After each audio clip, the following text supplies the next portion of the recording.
Assalamualaikum warahmatullahi wabarakatuh. Jumpa lagi di channel cerita horror story IKYT. Kali ini saya akan bawa satu cerita dengan judul Pemakaman Tua.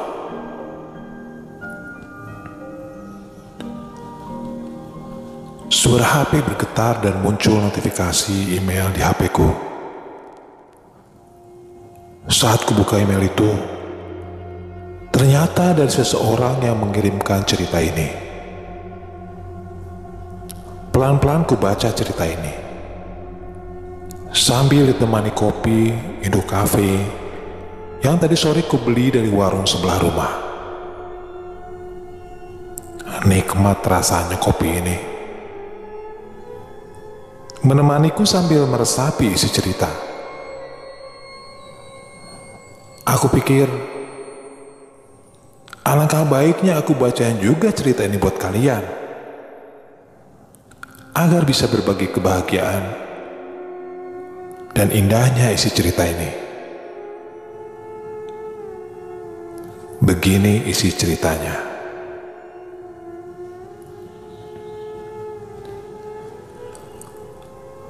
Pagi di kala itu, bunyi burung bernyanyi sambil bersahutan menyambut kedatangan matahari pagi yang masih malu-malu muncul menghangatkan dunia.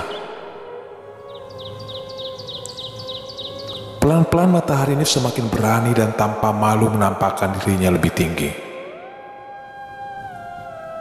Bangga akan kemampuannya dengan kuasa Tuhan yang Maha Kuasa memberikan kehangatan dan sumber energi bagi kita umatnya.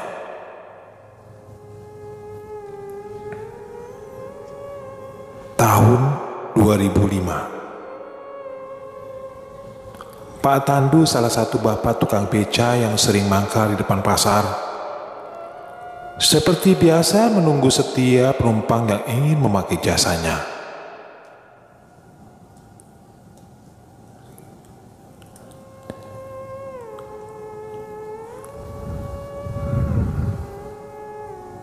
Dari pagi hingga sore menjelang, hanya 2 penumpang yang beliau layani.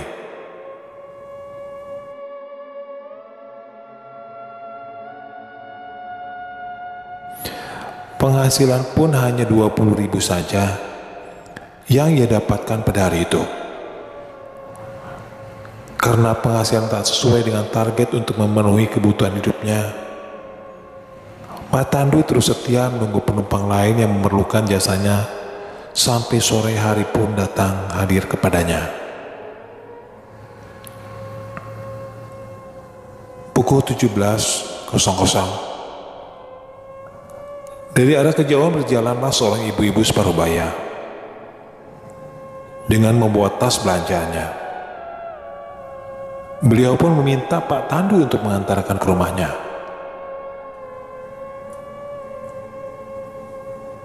Pucuk dicinta, ulam pun tiba. Pak Tandu dengan penuh semangat mengantarkan ibu-ibu tersebut yang jaraknya lumayan cukup jauh dari pasar tersebut. Beca di kayunya. Sepanjang perjalanan, Pak Tandu pun mengobrol dengan ibu-ibu itu. Dan tak terasa 30 menit waktu berjalan, sampailah Pak Tandu ke rumah ibu-ibu tersebut. Stop mas, manek tengkri kimawon. Matur suwun nggih mas, iki bayarane. Nggih, sami-sami bu. Matur nuwun. Pak Tandu pun tersenyum sumringah dan berlalu meninggalkan ibu-ibu tersebut. Alhamdulillah, batin Pak Tandu mengucapkan rasa syukur. Lantas Pak Tandu mengambil HP Nokia di saku celananya dan melihat jam. Waktu menunjukkan pukul 17.35 menit menjelang waktu maghrib. Pak Tandu mendongakkan kepala ke atas, melihat langit yang masih begitu cerah.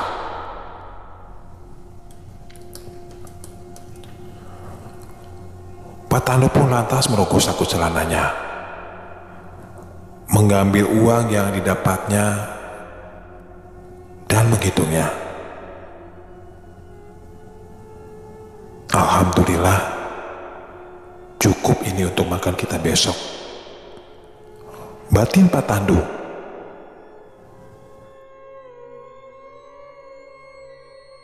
Pak Tandu bergegas mengayuh beca kesayangannya. Sekarang posisi Pak Tandu sedang berada di ujung desa. Untuk pulang ke rumahnya, melewati jalan yang dia lalui tadi akan terasa sangat jauh. Akhirnya Pak Tandu memilih jalan pintas yang dirasa cukup dekat apabila dilalui untuk pulang ke rumahnya, yaitu melewati kuburan desa.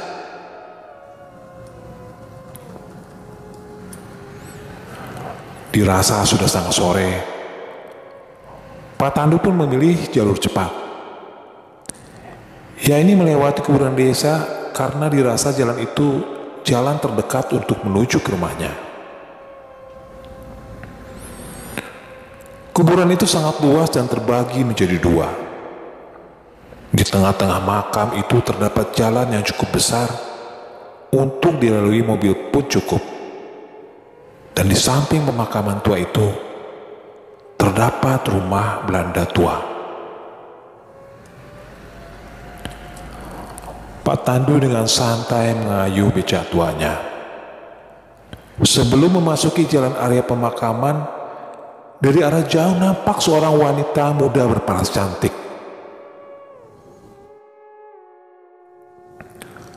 Rambut lurus terurai, memakai dress panjang, lalu melambai-lambaikan tangan ke arahnya, pertanda ia ingin memakai jasanya. Waktu menunjukkan pukul 17.45 kala itu.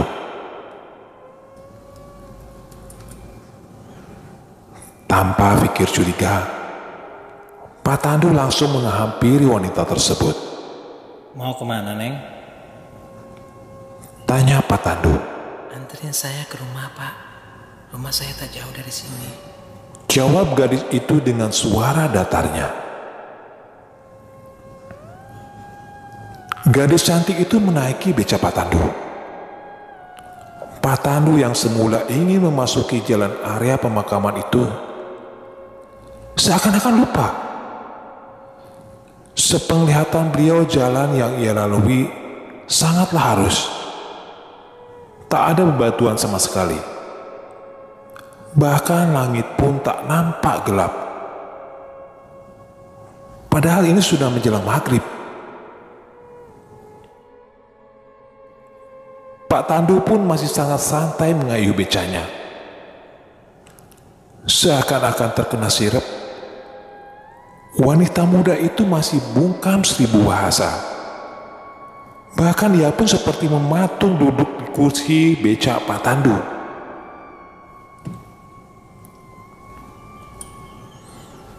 Pak Tandu terus mengayuh beca tuanya. Ia pun seakan-akan dibuat takjub akan penglihatannya.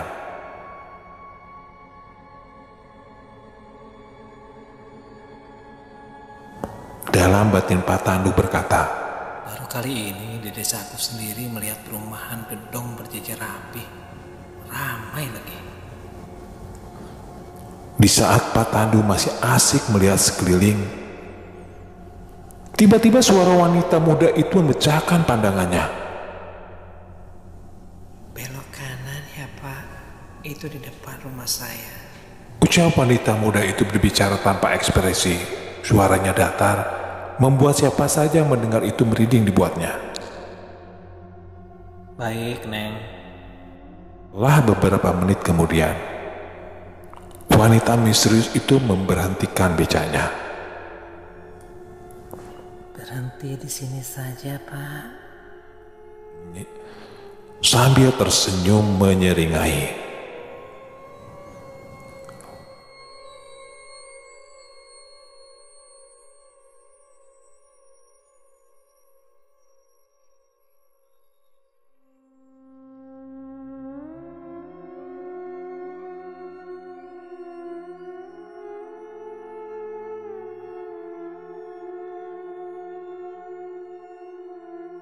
Pak Tandu dibuat takjub melihat penglihatannya. Di sana Pak Tandu melihat rumah gedong bertingkat yang sangat besar. Dan Pak Tandu tak pernah melihat rumah seperti ini di desanya sendiri. Akan tetapi, Pak Tandu masih tetap tak menyadarinya. Ini uangnya Pak, kembaliannya untuk Bapak saja. Terima kasih Neng. Uang dengan pecahan 50.000 kala itu sudah sangat besar.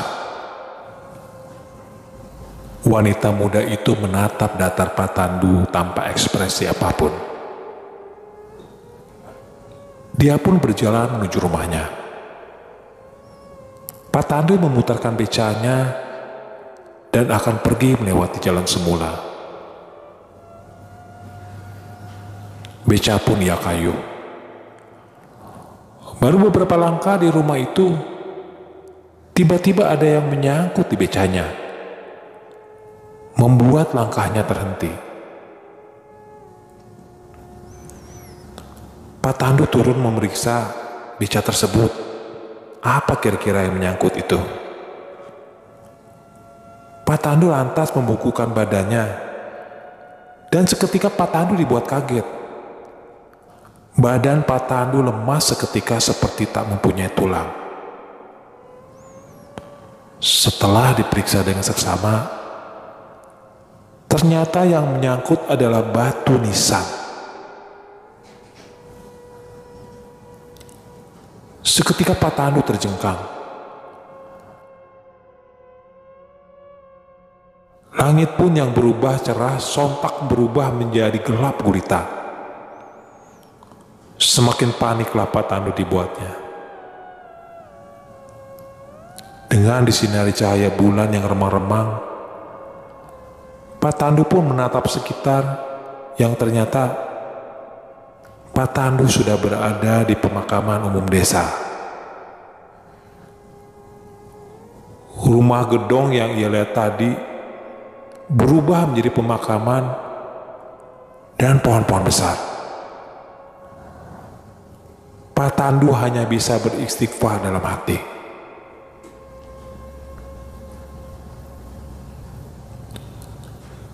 Dengan sisa tenaga yang ia miliki, Pak Tandu pun mengambil ponsel jadulnya.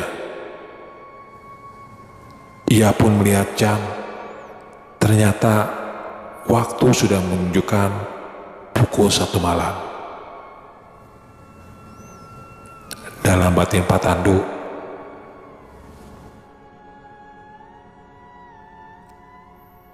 perasaan baru sebentar aku mengantarkan wanita itu. Tapi kenapa ini sudah malam saja ya?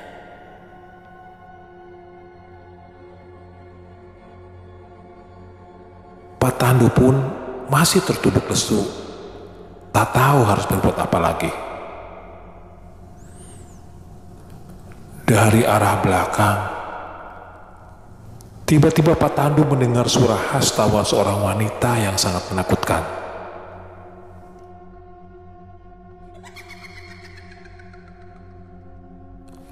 Suara itu sangat menggema di telinga Pak Tandu. Pak Tandu pun menutup telinganya rapat-rapat sambil beristighfar. Dengan sisa tenaganya, Pak Tandu berdiri dan melangkah maju. Sambil tergopoh-gopoh, Pak Tandu pun setengah berlari, meninggalkan tempat itu. Kakinya pun seringkali tersandung batu nisan, sampai membuatnya terluka. Banyak mata merah yang memandang ke arahnya, tapi Pak Tandu mengabaikannya.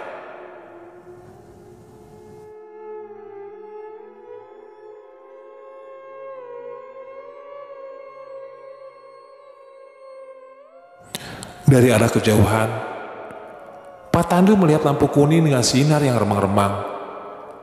Pertanda jalan utama sudah ada di depan mata. Tiba-tiba dari arah samping Pak Tandu melihat sosok pocong yang wajahnya rusak, bermata merah, terus mengintainya dari balik pepohonan, seakan-akan menerornya. Ia ingin teriak pun Pak Tandu sudah tak mampu. Pak Tandu terus berlari walau kaki yang terluka.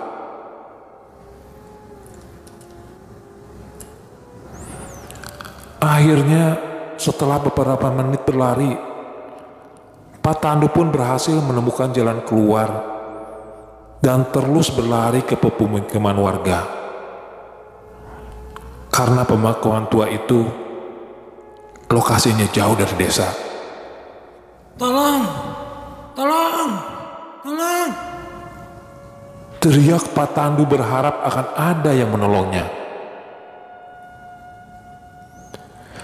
Dari arah kejauhan dilihat bapak penjual nasi goreng. Lantas Pak Tandu pun menghampirinya. Pak, tolong aku, Pak. Pak, tolong aku, Pak. Penjual nasi goreng itu sontak terkaget. Melihat ekspresi Pak Tandu yang sangat kacau dan kaki berdarah-darah. Ada apa, Pak? Bapak dari mana? Tanya bapak penjual nasi goreng itu dengan iba. Lantas, Pak Tandu pun menceritakan kronologinya dengan detail. Oh, seperti itu, Pak. Baik, Pak, ini minum dulu. Nah, sekarang beca Bapak posisinya masih di dalam makam itu ya? Nanti besok saja kita ambil. Sekarang sudah jam 1 malam, Pak. Nanti saya minta orang untuk mengantarkan Bapak. Ekspresi wajah Pak Tandu pun sangat kaget. Karena waktu menunjukkan pukul 1 malam. Padahal menurut Pak Tandu hanya beberapa menit di dalam pemakaman itu. Pak Tandu hanya tertunduk lemas.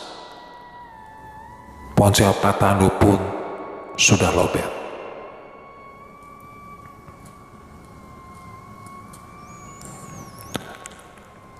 Di lain sisi, istri Pak Tandu yang sedari tadi di rumah sangat mencemaskan Pak Tandu. Yang sampai dini hari tak kunjung pulang. Bahkan dihubungi pun tak bisa.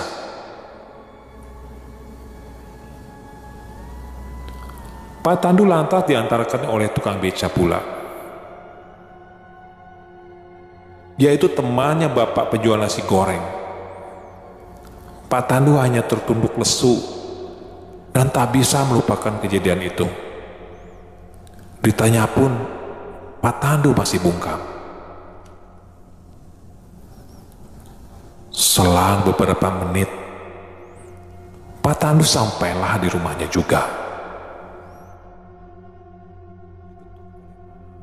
Pintu pun diketuk oleh Pak Mardi, bapak tukang beca yang mengantarkan Pak Tandu tadi. Assalamualaikum. Istri Pak Tandu, Bu Martini, langsung bergegas menuju ke arah pintu, berharap itu ketukan pintu dari suaminya. Bu Martini pun membukakan pintu.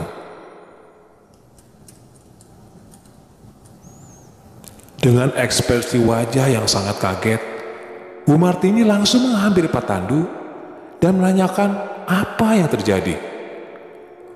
Mata Bu Martini melihat ke arah kaki Pak Tandu. Melihat kaki suaminya yang berdarah-darah itu. Bu Martini dengan sigap mengelap dengan menggunakan bajunya. Pak, tolong antarkan Bapak ke dalam ya. Ucap Bu Martini. Pak Tandu pun dipapah dan didudukkan di ruang tamu. Bergegaslah Bu Martini ke dapur lantas membuatkan teh hangat untuk Pak Tandu. Pak Tandu langsung meminumnya dengan sangat lahap. Terasa sudah cukup aman dan baik. Lantas Pak Tandu pun menceritakan kejadian yang ia alami barusan terhadap istri dan Pak Mardi. Mereka menyimak dengan seksama. Ya wis, Papa. Alhamdulillah Bapak sudah kembali dengan selamat. Sudah tak usah dipikirkan lagi. Ucap Bu Martini menenangkan Pak Tandu. Ini loh Bu, wanita setan itu memberikan saya uang tadi 50.000. Ini uangnya masih di kantongku. Pak Tandu merogoh saku celananya dan memperlihatkan uang tadi. Betapa shocknya Pak Tandu, ternyata uang itu hanya daun kering saja. Pak Tandu pun langsung membuangnya. Pak Mardi dan Bu Martini pun sama-sama terkejut. Pak Mardi lantas izin pamit pulang. Bu Martini pun ingin memberikan uang kepada Pak Mardi. Tapi Pak Mardi menolaknya.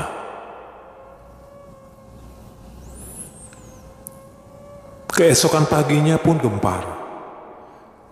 Satu kampung heboh akan kisah Pak Tandu. Warga berduyun-duyun membantu mengeluarkan beca Pak Tandu dari pemakaman itu. Banyak kisah seram yang pernah terjadi di pemakaman itu. Namanya juga pemakaman. Bahkan Meida pun pernah merasakan sensasinya malam hari di pemakaman itu saat acara diklat malam. Kisah LDku.